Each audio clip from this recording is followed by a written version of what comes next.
अस्सलामुअलैकुम। इश्क 41 न्यूज के साथ मैं हूं आपकी मेजबान अमना अब्बास। खबर शामिल करते हैं झंग से। हमारे ब्यूरो चीफ राना मोहम्मद शाहिद के मुताबिक तहसील 18 हजारी जबुआना में आग लगने की इत्तला पर रेस्क्यू टीम रवाना। झंग कॉलर के मुताबिक नामालूम वजह से चावल की बाकियात को आग लग गई। रेस्क्यू 1122 की फायर व्हीकल रवाना। रेस्क्यू कंट्रोल में इत्तला मिलते ही रेस्क्यू 1122 की टीम जाए हादसा पर पहुंची और रेस्क्यू ऑपरेशन शुरू किया। रेस्क्यू 1122 की टीम मुसलसल फायर फाइटिंग करके आग पर काबू पा लिया और मजीद बड़ा नुकसान होने से बचा लिया गया।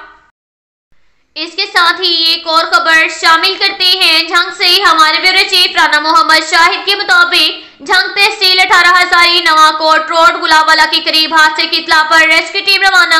लवाहिकीन के मुताबिक मकान की छत पर काम करने के दौरान तार से करंट लगा और गिर गया। रेस्क्यू 1122 की टीम ने बर वक्त रिस्पॉन्स देते हुए जाए हादसा पर पहुंची। करंट लगने के नतीजे में 16 साल कमरवल फैसल शदीद जख्मी हुआ।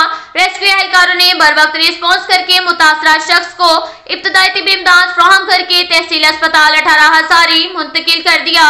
अब तक के लिए इतना ही काफी है। मिलते हैं अगले बुलेटिन में, हमारे साथ रहिएगा। अल्लाह हाफिज।